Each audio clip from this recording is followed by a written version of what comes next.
صلی اللہ علیہ وسلم مدینہ منورہ کی ہجرت کے بعد غالباً سن 6 ہجری کے اندر اپنے 1400 جانثار صحابہ کرام رضوان اللہ تعالی علیہم اجمعین کے ساتھ عمرہ کی نیت سے مکہ مکرمہ کا سفر فرما رہے تھے کہ حدیبیہ کے مقام پر آپ صلی اللہ علیہ وسلم کو یہ اطلاع ملی کہ اہل مکہ وہ ہمارے اس آنے کو لڑائی کے لیے آنا سمجھ رہے ہیں، جبکہ رسول اللہ صلی اللہ علیہ وسلم صرف عمرہ کی نیت سے آئے تھے۔ تو آپ صلی اللہ علیہ وسلم نے اپنے ایک صحابی کو اپنا نمائندہ بنا کر مکہ والوں کے پاس بھیجا کہ تم جاؤ اور جا کر ان سے بات چیت کرو اور انہیں بتاؤ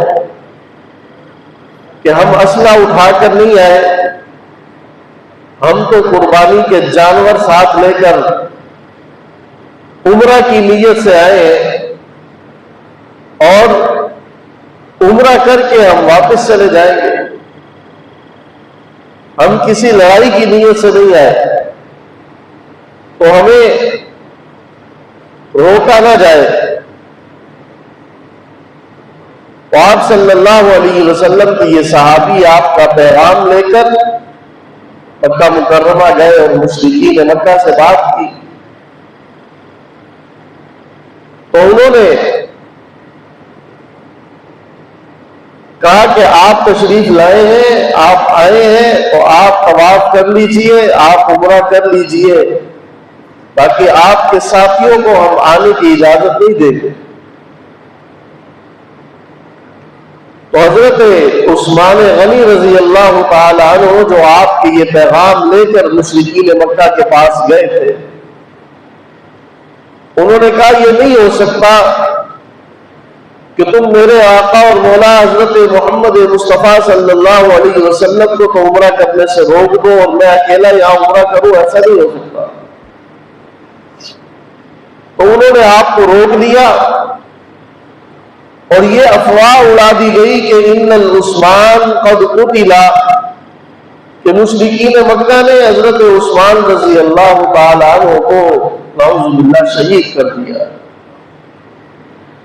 اب رسول اللہ صلی اللہ علیہ وسلم جو حدیبیہ کے مقام پر پڑاؤ کیے ہوئے تھے، آپ تک جب یہ افواہ پہنچی،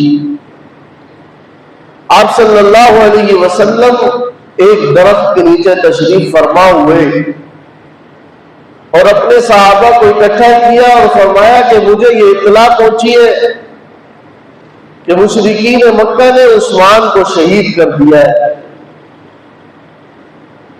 تو کون ہے جو میرے ہاتھ پہ بیعت کرے اس بات پر کہ ہم اس وقت تک واپس نہیں جائیں گے یا اپنی جان دے دیں گے یا پھر عثمان کا بدلہ لیں گے۔ تو 1400 صحابہ اکرام جو آپ کے ساتھ تھے، انہوں نے آپ کے ہاتھ پر موت کی بیعت کی کہ ہم اس وقت تک واپس نہیں جائیں گے جب تک عثمان کا بدلہ نہ لے لیں، چاہے ہماری جان کیوں نہ چلی جائے۔ اس بیعت کے بعد اللہ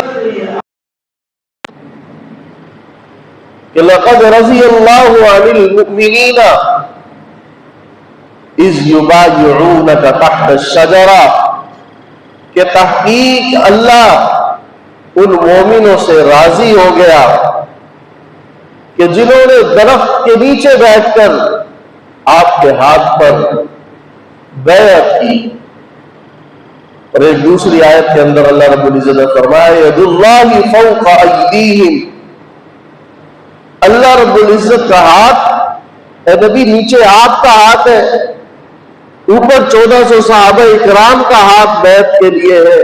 اللہ تعالیٰ نے فرمایا ید اللہ فوق ایدیہم، اللہ کا ہاتھ ان سب ہاتھوں کے اوپر۔ تو اندازہ لگائیے کہ جس شخصیت کے لیے رسول اللہ صلی اللہ علیہ وسلم اپنی جان دینے کو تیار ہے، 1400 صحابہ اکرام جان دینے کی بیعت کر رہے ہیں، اور اللہ تعالیٰ فرما رہے ہیں کہ ید اللہ فوق ایدیہم، اللہ کی تائید بھی شامل ہے، اور اللہ رب العزت ان صحابہ کے رضا کا اعلان بھی کر رہے ہیں کہ جنہوں نے بیعت کی ہے۔ تو جس کے لیے یہ سب کچھ ہو رہا ہے اس کی عظمت کتنی بلند ہوگی، اس کی رفعت کتنی بلند ہوگی۔ حالانکہ اس وقت حضرت عثمان رضی اللہ تعالیٰ عنہ کو شہید کیا گیا نہیں تھا، ابھی افواہ تھی۔ تو حضرت عثمان غنی رضی اللہ تعالیٰ عنہ حضور صلی اللہ علیہ وسلم کے وہ جلیل القدر صحابی ہیں کہ جو نسب میں بھی آپ صلی اللہ علیہ وسلم سے 5ویں پشت میں جا کر آپ کے دادا ایک تھے، اور حضرت عثمان غنی رضی اللہ تعالیٰ عنہ کی جو والدہ تھی وہ حضور صلی اللہ علیہ وسلم کی سگی پھپھی حضرت ام حکیم، جو حضرت رسول اللہ صلی اللہ علیہ وسلم کے والد حضرت عبداللہ کی جڑواں بہن تھی، ان کی بیٹی تھی۔ تو رسول اللہ صلی اللہ علیہ وسلم کی پھپھی زاد بہن حضرت عثمان غنی رضی اللہ تعالی عنہ کی والدہ ہے۔ اس لحاظ سے حضرت عثمان غنی رسول اللہ صلی اللہ علیہ وسلم کے بھانجے ہوئے، اور پھر کئی مقامات ایسے آئے کہ جس موقع پر رسول اللہ صلی اللہ علیہ وسلم نے حضرت عثمان غنی رضی اللہ تعالی عنہ کو جنت کی بشارت دی۔ ایک تو آپ عشرہ مبشرہ کے اندر بھی داخل ہیں کہ وہ صحابہ اکرام 10 صحابہ اکرام کے جن کا نام لے کر رسول اللہ صلی اللہ علیہ وسلم نے فرمایا کہ یہ جنتی ہے۔ تو میں ابو بکر فی الجنہ، عمر فی الجنہ، عثمان فی الجنہ، علی فی الجنہ، طلحہ فی الجنہ، سعد فی الجنہ، سعید فی الجنہ، ابو عبیدہ بن جراح فی الجنہ۔ یہ صحابہ اکرام جنہیں رسول اللہ صلی اللہ علیہ وسلم نے نام لے کر جنت کی بشارت کی، ان میں بھی حضرت عثمان غنی رضی اللہ تعالیٰ عنہ شامل۔ اور پھر جب مسلمان حضور صلی اللہ علیہ وسلم کے ساتھ ہجرت کر کے مکہ سے مدینہ منورہ تشریف لائے، تو مدینہ منورہ کے اندر جو سب سے زیادہ مسئلہ اس وقت تھا وہ پانی کا مسئلہ۔ پانی کا ایک کنواں تھا جس کے اوپر ایک یہودی قابض تھا، اور وہ پانی مہنگے داموں بیچا کرتا۔ حضرت عثمان غنی رضی اللہ تعالیٰ عنہ اس یہودی کے پاس گئے اور اسے کہا کہ یہ کنواں تم مجھے بیچ دو۔ اس نے کہا اس سے میری اچھی خاصی آمدن ہے، میری تجارت ہے، میں کیسے بیچوں؟ تو میں چلو ایسا کرو، پورا نہ بیچو، آدھا بیچ دو، اور جتنی قیمت مانگو گے اتنا میں دوں گا۔ تو یہودی کاروباری ذہن کا تھا، اس نے کہا ٹھیک ہے، کنواں بھی میرے ہاتھ میں رہے گا اور کچھ رقم بھی مل جائے گی۔ اس نے آدھا کنواں حضرت عثمان غنی رضی اللہ تعالیٰ عنہ کو بیچ دیا۔ اب یہ طے ہوا کہ ایک دن حضرت عثمان کا، ایک دن یہودی کا۔ تو حضرت عثمان غنی رضی اللہ تعالیٰ عنہ نے اعلان کر دیا کہ جو دن میرا ہے اس میں مسلمان آئے، غیر مسلم آئے، جو آئے باری بھر کر لے جائے، میری طرف سے مفت ہے، میں اس کی کوئی قیمت نہیں لیتا۔ اور دوسرا دن یہودی کا، وہ اس کی قیمت لیتا تھا۔ تو جب ایک دن پانی مفت ملنے لگا تو سب لوگ اسی دن بھرنے لگے۔ یہودی کے پاس کوئی جاتا نہیں تھا، تو وہ خود چل کر آیا اور حضرت عثمان غنی رضی اللہ تعالیٰ نے کہا کہ یار باقی بھی تم خرید لو۔ حضرت عثمان غنی رضی اللہ تعالیٰ عنہ نے 35,000 درہم کے اندر اس وقت وہ خریدا، اور وہ 35,000 درہم آج کے یہ کاغذ والے درہم نہیں تھے، اس وقت درہم چاندی کا سکہ ہوتا تھا، اس کا وزن ہوتا تھا، آج کا حساب لگایا جائے تو اربوں بنے، اس پہ وہ خریدا اور اس کو وقف کر دیا مسلمانوں کے لیے۔ آج بھی وہ کنواں جو لوگ مدینہ منورہ گئے ہیں، مزرعہ عثمان کے نام سے ایک بہت بڑا باغ ہے جو اس کنویں کے ارد گرد ہے، وہ کنواں آج بھی موجود، اور اس باغ کی جو انکم ہے وہ آج بھی وقف ہے، آج تک وہ کھاتا حضرت عثمان غنی رضی اللہ تعالیٰ عنہ کا چل رہا۔ اور اس موقع پر بھی رسول اللہ صلی اللہ علیہ وسلم نے آپ کو جنت کی بشارت۔ پھر جب مسلمان بڑھنے لگے، مسجد نبوی کے اندر مسلمانوں کی تعداد بڑھنے لگی، نمازیوں کی تعداد بڑھنے لگی، تو جگہ تنگ پڑی۔ جب جگہ تنگ ہوئی تو رسول اللہ صلی اللہ علیہ وسلم نے اعلان فرمایا کہ کون ہے جو یہ ساتھ والی زمین خرید کر مسجد کے اندر شامل کرے۔ تو اس موقع پر بھی حضرت عثمان غنی رضی اللہ تعالیٰ عنہ نے وہ زمین خرید کر مسجد کے اندر شامل کر۔ مسجد کی توسیع کا سب سے پہلا کام جو ہے وہ حضرت عثمان غنی رضی اللہ تعالیٰ عنہ۔ پھر رسول اللہ صلی اللہ علیہ وسلم نے جنت کی بشارت کی، اور پھر غزوہ تبوک جسے جیش العسرہ بھی کہا جاتا ہے، کہ جو تنگی کی جنگ تھی، جس وقت مسلمانوں پر قحط سالی تھی، مال دولت موجود نہیں تھا اور جنگ پیش آ گئی۔ اب جنگ کی تیاری کے لیے تو مال چاہیے ہوتا، تو رسول اللہ صلی اللہ علیہ وسلم نے اعلان فرمایا کہ کون ہے کہ جو اس کی تیاری کے اندر حصہ لے۔ رسول اللہ صلی اللہ علیہ وسلم جب پہلی مرتبہ اعلان فرمایا، حضرت عثمان غنی رضی اللہ تعالیٰ عنہ سامنے سے کھڑے ہوئے اور فرمایا کہ یا رسول اللہ 300 اونٹ بما ساز و سامان کے میں اللہ کے راستے میں دیتا ہوں۔ رسول اللہ صلی اللہ علیہ وسلم نے پھر دائیں طرف دیکھ کر اعلان فرمایا، تو حضرت عثمان غنی رضی اللہ تعالیٰ عنہ دائیں طرف آیا، فرمایا یا رسول اللہ 300 اونٹ مزید بما ساز و سامان کے میں اللہ کے راستے میں دیتا ہوں۔ تو رسول اللہ صلی اللہ علیہ وسلم نے بائیں طرف دیکھ کر اعلان فرمایا، تو حضرت عثمان گھوم کر آئے، فرمایا یا اللہ کے رسول 300 اونٹ مزید بما ساز و سامان کے میں اللہ کے راستے میں دے۔ اور رسول اللہ صلی اللہ علیہ وسلم نے پھر اعلان چوتھی مرتبہ جب فرمایا، تو حضرت عثمان بھاگتے ہوئے گھر گئے اور 1000 دینار وہ لا کر رسول اللہ صلی اللہ علیہ وسلم کی خدمت میں پیش کیے، یا رسول اللہ میں یہ بھی اللہ کے راستے میں پیش کرتا ہوں۔ تو اس روایات کے اندر آتا ہے کہ حضور علیہ الصلوۃ والسلام کے ہاتھوں میں وہ دیناروں کی تھیلی تھی، آپ اسے یوں اچھالتے تھے اور فرماتے تھے کہ اے عثمان، آج کے بعد تجھے تیرا کوئی عمل تجھے نقصان نہیں پہنچائے۔ کتنے فضیلت والے،